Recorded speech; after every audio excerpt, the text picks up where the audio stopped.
వార్తా ప్రేక్షకులందరికీ స్వాగతం. మనం చాలామంది మలబద్ధకంతో బాధపడుతూ ఉంటామండి.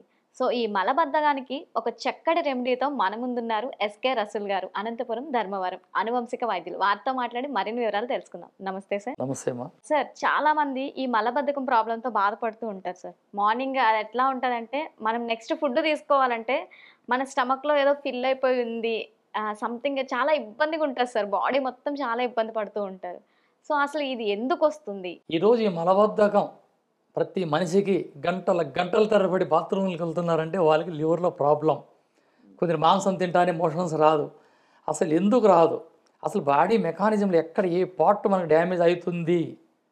దీన్ని మనం ఆలోచన చేస్తే లివర్‌లో ప్రాబ్లమ్ వచ్చింది వారికి. లివర్‌లో ప్రాబ్లమ్ వస్తుంది. లివర్‌లో ప్రాబ్లమ్ ఉంటే మనకి ఈ ప్రాబ్లమ్ వస్తుంది. మోషన్స్ రాదు. వీటికి సింపుల్‌గా ఈ సీజన్‌లో దొరుకుతాయి ఉసిరికాయలు. ఒక 10 ఉసిరికాయలు తీసుకొని దంచి ఆ రసాన్ని తీసి 2 చిటికలు జీలకర్ర కలిపి రోజు టిఫిన్‌కి ముందుగా అరకప్పు మనం తీసుకున్నామా ఈ మలబద్ధక సమస్య పోతుంది. హ్మ్.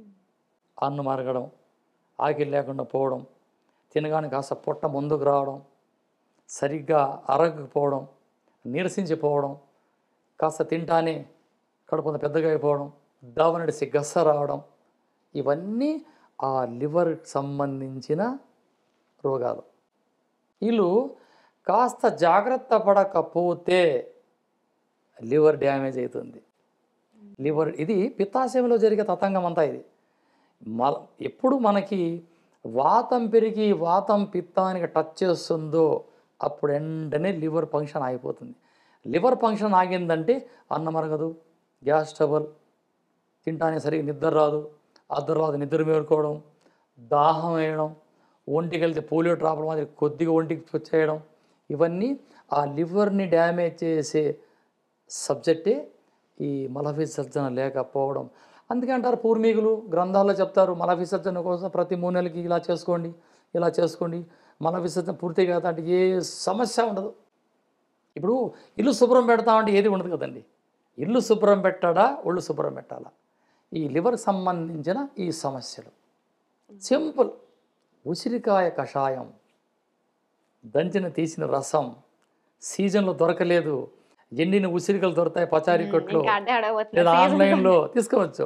శుభ్రంగా కడగండి, మట్టి లేకుండా కడగండి, ఒక కుండలో నానబెట్టండి, 3 గంటలు నానిన తర్వాత పెట్టండి పొయ్యి పైన ఉడకాల, వడబోసుకోండి. ఆ నీళ్ళని చిటికెడు సైంధవ లవణం లేకుంటే రాక్ సాల్ట్ సైంధవ లవణం అన్నమాట, రాక్ సాల్ట్, మురికి లవణం కూడా వేసుకోవచ్చు. మురికి లవణం అంటే గడ్డ ఉంటది, క్రిస్టల్ నల్ల ఉప్పు, నల్ల ఉప్పు. కాలానమ్మక్. ఓకే. ఇక్కడ సైంధవ లవణం కానీ మురికి లవణం కానీ రెండిట్లో ఏదైనా వాడదు.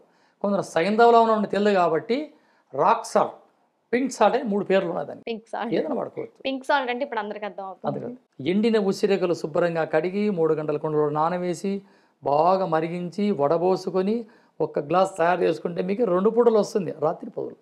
ఇది ఒక చిటికడు ఇది ఈ పౌడర్ రాక్ సాల్ట్ వేసుకొని దాన్ని కొద్ది కొద్దిగా చల్లగానే ఇది కూడా సేమ్ దానిలాగే పరగడుపున తీసుకోవాలి. తీసుకోవచ్చు. అంటే ఇక్కడ మీకు పచ్చి దొరక సీజన్ కదా, సీజన్ దొరకని తరుణంలో ఉసిరిక చూర్ణం తీసుకోవచ్చు. ఉసిరిక చూర్ణాన్ని డైరెక్ట్ తీసుకోవచ్చు కానీ అంత ఎఫెక్ట్ ఉండదు. ఈ కషాయం తీసుకుంటే త్వరగా రక్తంలోకి వెళ్ళిపోతుంది, అర్జెంటుగా సెకండ్లో మన బాడీలోకి వెళ్ళిపోతుంది. అది ఎనర్జీ గంటలో ఎనర్జీ వచ్చేస్తుంది, 1 గంటలో ఎనర్జీ వచ్చేస్తుంది, తీవ్రలు వచ్చేస్తాయి, వెనకనికి గ్యాస్ పోవడం, మల విసర్జన రావడం, ప్రశాంతం అయిపోతుంది. వెరీ సింపుల్ చిట్కా ఇది. ఈ చిట్కా కూడా మా వాళ్ళందరికీ చాలా చక్కగా ఉపయోగపడుతుంది అనుకుంటున్నా అండి. ఎవరైతే ఈ ప్రాబ్లమ్స్‌తో బాధపడుతున్నారో వాళ్ళు ఖచ్చితంగా ఈ రెమెడీ ఫాలో అయ్యి వాళ్ళ హెల్త్‌ని మళ్ళీ క్యూర్ చేసుకుంటారని ఆశిస్తున్నాం సార్. Thank you. నమస్తే.